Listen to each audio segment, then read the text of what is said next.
Well, hello, everyone, and welcome again to the podcast. Looking forward to you hearing from my guest today, Lex Santi. Welcome, Lex.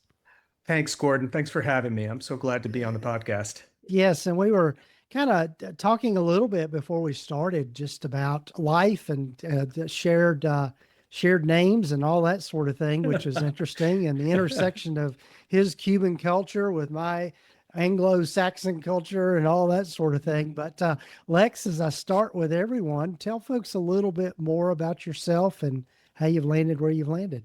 Thank you so much. Yes, I am currently located in the beautiful Finger Lakes of central New York.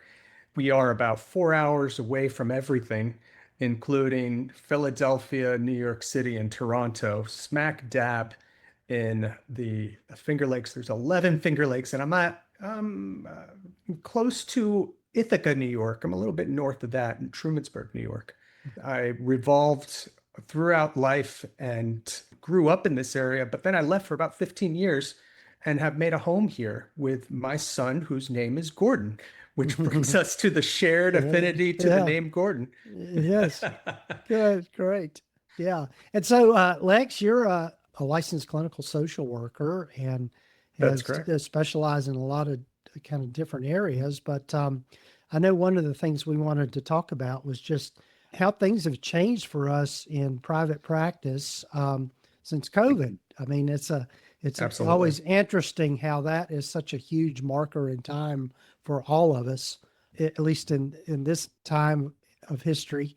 But yeah, so I'm curious to see how you see that things have changed since then. And I can chime in because I Sure. know I'm noticing a lot of the same things.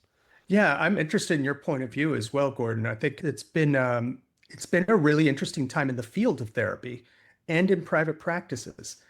My private practice ironically started in March of COVID year zero.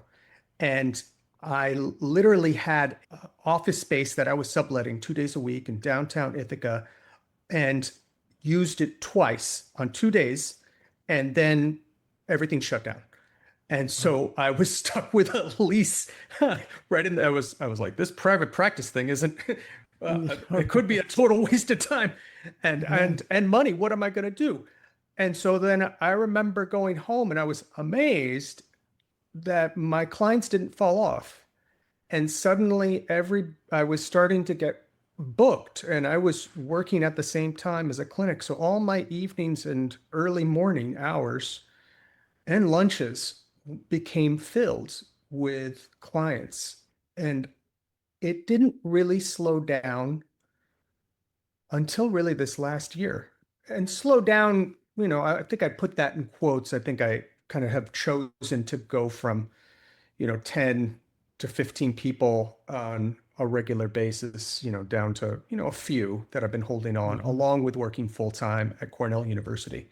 But it's been a fascinating run.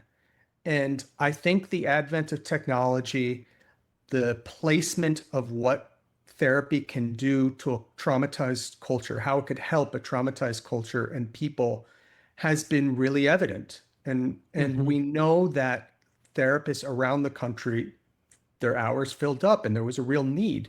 And the call to arms of people to go back to school has been ringing really loudly. Mhm. And the reassessment of our place in society has been a conversation that's been mixed, though, right? It's Mhm. on one hand, we've been hearing we really need therapists, people really need therapy, so and so needs therapy. He's in the news all the time. You can tell he's got damaged stuff with his parents that need to be Mhm. repaired. Or so if only so and so could repair their inner child, they would donate more money to the Mhm. cause. But we're at the same time hearing things from the current administration that says you're not a professional degree program, and we probably can't take out loans enough for university anymore. You know, and there's also been a real alarm bell that's been ringing that's saying we need you back in the office full time. You can't stay at home and you can't work from home. That doesn't work anymore. Your clients need Mhm. you, et cetera. I think it's been a shift. I'm now 50. This is my career that I chose after 15 years of life and experiences where I said, I really want to become a therapist. And I'd had the degree. And so my experience really went from clinic work, in person, high need population, to then private practice and clinic work. And now I'm primarily working with college students and doing private practice. So it's been an Mhm. interesting run, Gordon. I mean, I really took that Yeah. in different ways. Please go ahead. Yeah. Yeah. It's it's interesting because I know, just thinking back when COVID hit, everybody was scrambling to go online with therapy. I mean, as far as doing telehealth and that sort of thing, which before COVID, that was just a novelty kind of thing. You're offering online therapy, and a lot of people were kind of, kind of, um, what's the word I'm looking for? A little bit suspicious of it, or Oh, yeah. feeling Yeah. like, okay, it's not going to be as effective. It's not going to, worries about privacy, all of those kinds of Hmm. things. But COVID ushered in that telehealth and working with people online to be the norm. And then you've got just another whole tangent we could probably go on, is just the advent of tech companies getting into the mental health care, things like Oh, yeah. help, BetterHelp, and things like that. BetterHelp, Uh, Headway, Alma. yeah, Yeah. yeah, Everybody all of has those. gotten in.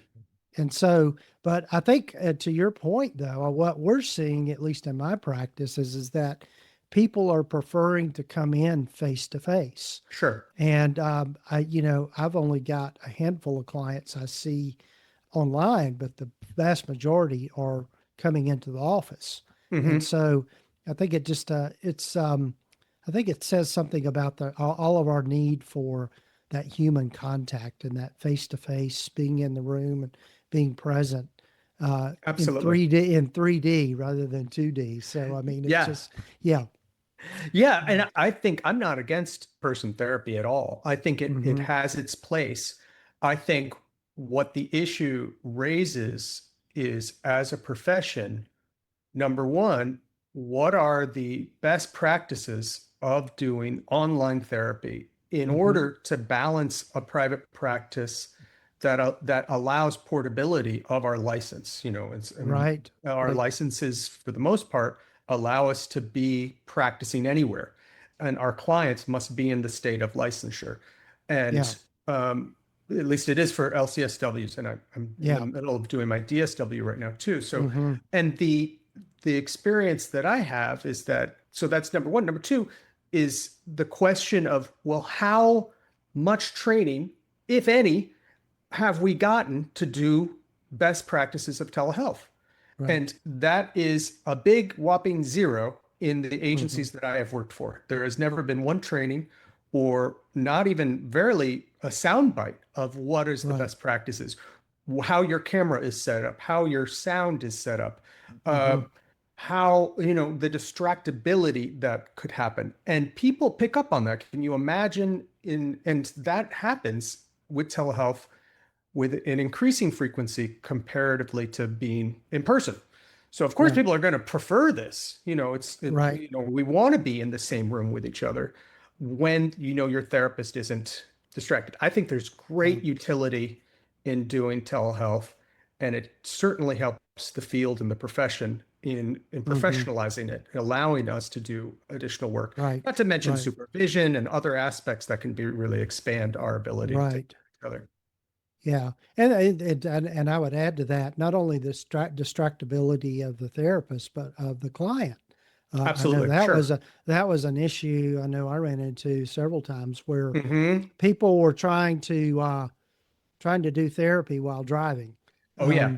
Yeah, Yeah. and it's just, yeah, and they were, out running errands or something like that, and so it Right. just really Oh, yeah. really made it difficult, and quite frankly, it felt a Yeah. little disrespectful about, the Totally. time, but I had somebody log in while he was in his hot tub. oh well. and and I said, "Are you sure you don't want to put a shirt on and you can get more comfortable someplace and we can, he said, "No, I'm good. I just I'm all right. I just wanted to sit in the hot tub and talk to you a little bit. Yeah, yeah, And I was like, right. well, I don't know if that works. We should probably find another time. Call me back in 5 minutes. Right. Um, I've also think, there's great possibility of looking at who performs or who performs, as if clients perform in therapy is the wrong word, but to what degree does someone enjoy conversing in telehealth, in person? And is there any difference between being on the phone? I've been surprised. Some Hmm. clients are able to regulate and slow down, especially if they're neurodivergent or have ADHD. They Hmm. suddenly kind of, I'm not so distracted when I'm just on the phone with somebody. I can just look at, Hmm. I could just go for a walk and talk to Hmm. you. Hmm. And so I think that's an interesting thing that still hasn't been really measured out. And Right. Right. there have been some studies that have pointed to it being as effective. Whether we feel as attuned to our clients and our clients feel attuned to us, I think it matters client to client and clinician to clinician. Yeah. And I think too, it's dependent too on the modalities that we use as far as Absolutely. our Oh, yeah. preferred, theory or approach. Oh, yeah. Um, it's I know with my therapist, I've been doing some EMDR, Mm-hmm. and we've been able to do it online with the use of an app that has a bilateral stimulating dot that goes back Yeah. and forth, and it's working for me. Cool. And so yeah, That's great. That's great. yeah, Yeah. And I've yeah, I've pretty much I've done, my own therapy with my clinicians, and I think it's been mostly since COVID online, and yeah, I found it to sure. be very effective. Yeah, the other thing too is that what I've seen and just in consulting with people and that sort of thing is that a lot of people have going into private practice have just said, I just want to do online. Yeah. Um, and again, it's you know the convenience of that and the cost savings of not having to, either lease an office or own a building or whatever is pretty huge with all of Oh, that. sure. And Sure. so being able to weigh all of that out used to be the problem is that insurance wouldn't pay for telehealth, but that's no because of COVID, that's no longer the case. And so, Hmm. yeah. And so, yeah. And so there's a lot of things that I think have really adjusted to and changed in just a short period of time. At Yeah. least, mhm, I'm glad you mentioned that because I think the relationship to time is a really great factor. And if you found yourself, it was during COVID, it was a health risk, and it was a health risk to therapists, mhm. especially when we had our clinic would sometimes see, I don't know, 500 to 600 people a day for thirty Wow. clinicians. So, Yeah. so it would have been impossible. But the relationship that we all have with time has definitely crunched. I mean, Google and Facebook and Instagram and every single other social media company is fighting for just nanoseconds of our time, just a little bit of attention, a little bit of attention. Right. And Right. now being able to log in, jump on your call, and then jump off and go back to your life does matter.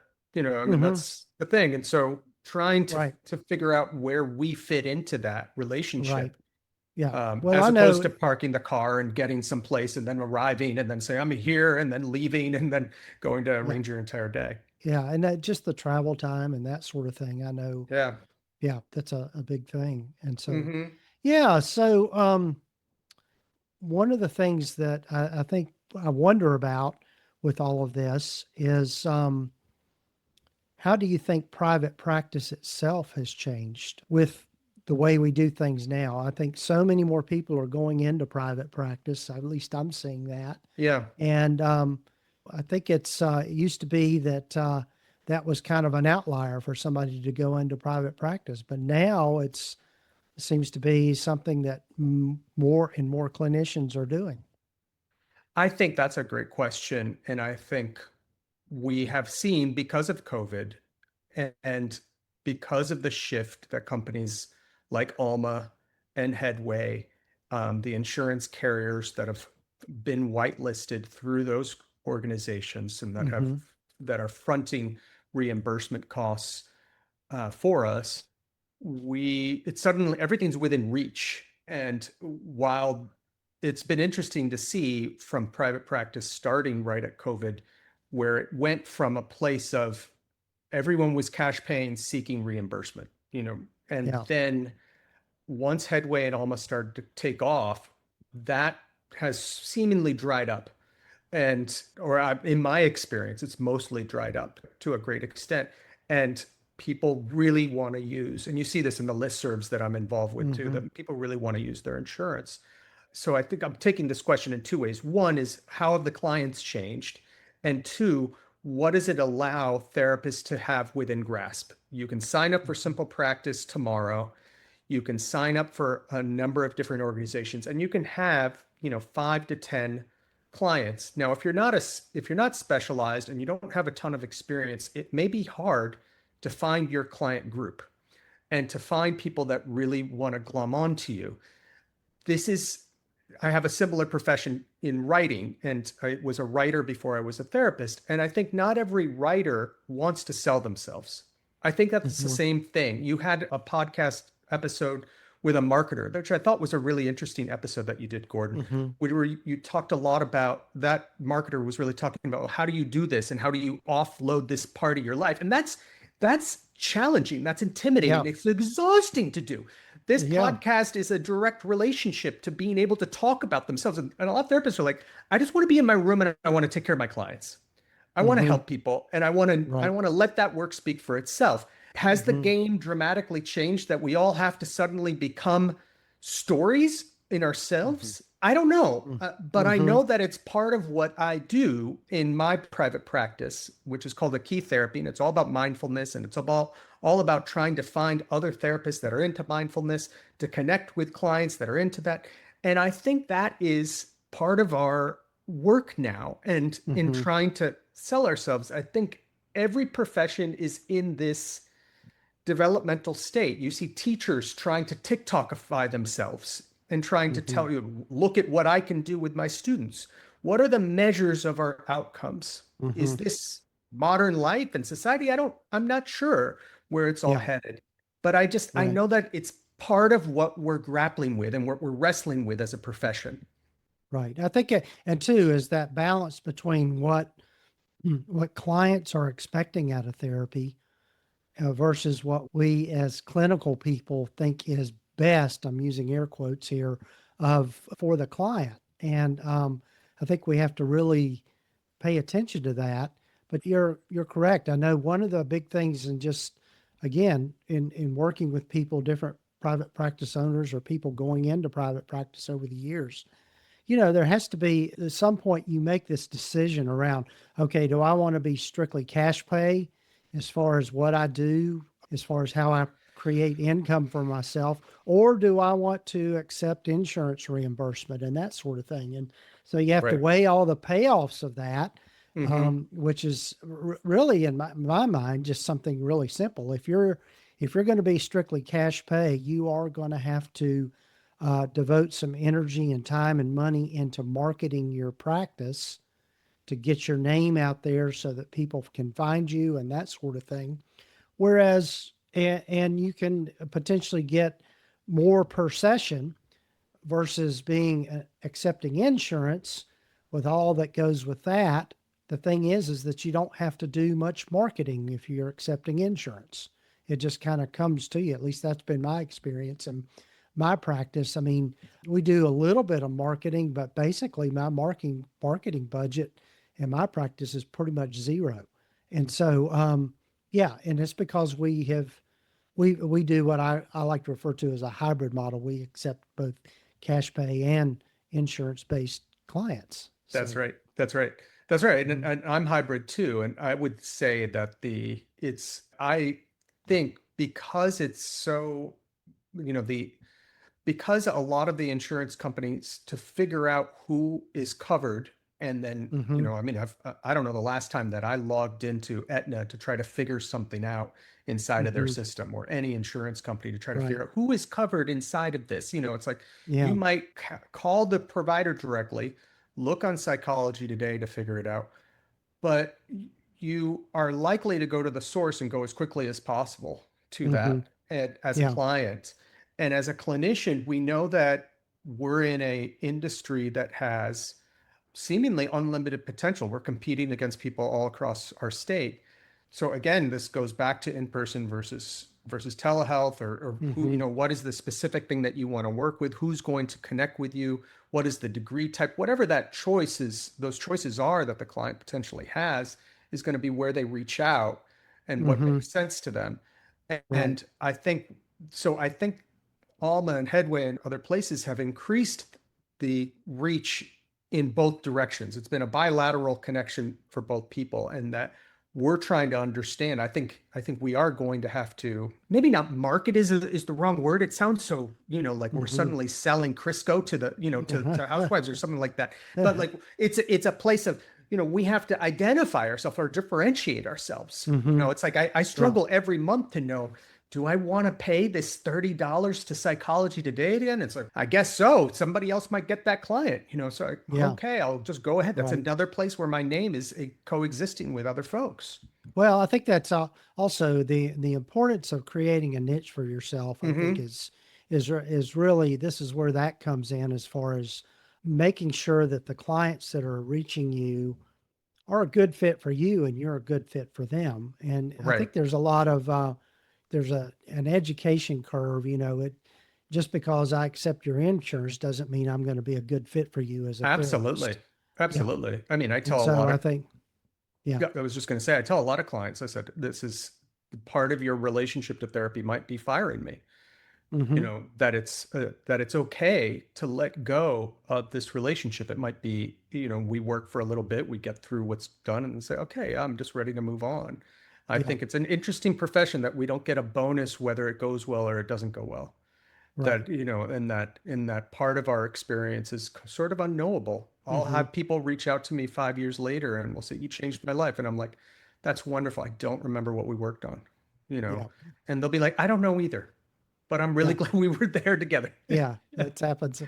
That kind of So, thing happens all the time. Yeah. right. It's a really Yeah. interesting Right. profession for that reason. It's like we, Right. we totally are in somebody's lives and then we just walk away from each other and it's like, it's Hmm. time to move on. Yeah. Yeah, Well, to Lex, to shift gears a little bit before we sure. close out, Yeah, talk about the intersection of being a writer and being a therapist, and sure. Sure. some of your work, your creative work. Yeah, therapy started in a way, it predates me writing and it continues past writing in a way. I've always connected with other people through writing, both in giving people writing and also receiving writing and editing it. And I did a master's in fine arts before I did my master's in social work at Washington University in St. Louis.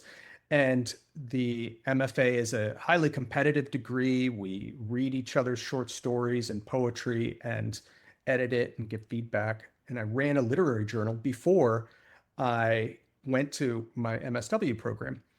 So I've found myself in a position over the course of the past 5 years where I've been really trying to integrate these two parts, Hmm. which were very distinct parts of my life. One was more creative and out there, and reading and poetry readings and publishing short stories of other people and myself.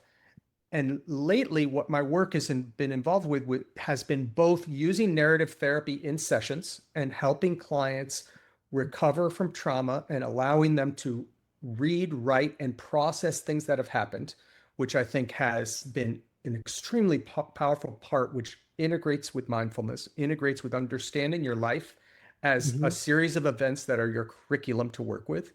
And then inside of my own work, I've published now four collections of poetry, a collection of short stories, essays, and I just published my first novel, which is all about found family, healing, and trying to get free in Hmm. American society. So it's Wow. been a really fun ride. Oh, yeah, that's fascinating, and no surprises that you gravitate to narrative therapy with that background, which I'm a big fan of narrative work as well. I mean, it's just, yeah, I think our stories are important, and particularly the stories we tell ourselves about what's going on in our lives is huge. Absolutely. Yeah. Yeah. absolutely. It's been fantastic. At Cornell University, I've done a program for 4 years called Write It Out, which allows groups of clients work through their stories that they've been holding on to and that they want to let go Hmm. of. I sometimes find when we're in the therapy room with someone and they keep on coming back to a story or an injury over and over again, and we just can't, it doesn't matter the technique you use. You can't use CBT on it. You can't use DBT. You can't use mindfulness. You can't have a meditate. You can't do systems work with it. I then turn to, let's write about this. Maybe it's a Hmm. letter that you need to write to the person who's the injury, or you need to come at it Hmm. in a creative way. That then Right. allows them to rewire it. And I've done it with Hmm. myself, and it's been extremely, extremely powerful. Yeah, it's good. That's so true. And I know in Yeah. my own routine is I journal every single day, and Oh, it's it's so just important. yeah, it just there's something that happens, and journaling by actually writing as opposed to typing it out, I think is huge. Oh, Um, sure, sure. yeah, I, I I think we sometimes process find it differently. Yeah. I sometimes find the work of just simply, I tell my client, just writing "Dear so and so" out in on paper or on a computer has an enormous amount of psychological benefit for you, because Right. there is part of the individual that's so used to that story being X that the idea that they would spend time with it and actually write "Dear so and so" causes a switch. Now, what I often find is that we might get stuck for weeks at a time on that part, which then Hmm. once you could hear also some of the IFS language that also I work with Hmm. in this practice, and that then the client then says, okay, I'm stuck here, I don't want to do it. And so, well, we talk about it Hmm. every week.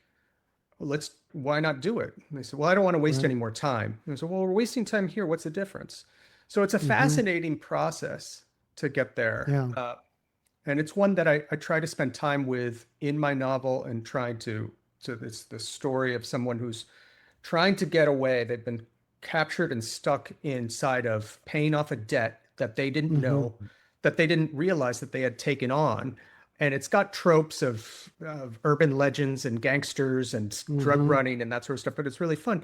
But the interesting parallel in my own life is that the same amount of money that the character had been trying to pay off for 10 years, by the time I finished the novel, it was the same amount of money that I paid off from doing my public student loan forgiveness, from doing my master's in social work. It's a really Wow. interesting thing that I didn't plan out, but I realized after I published the book, I said it was $500,000 in this novel, and true to life, it's $500,000 that the federal government paid back for me doing 10 years of service as a social Hmm. worker.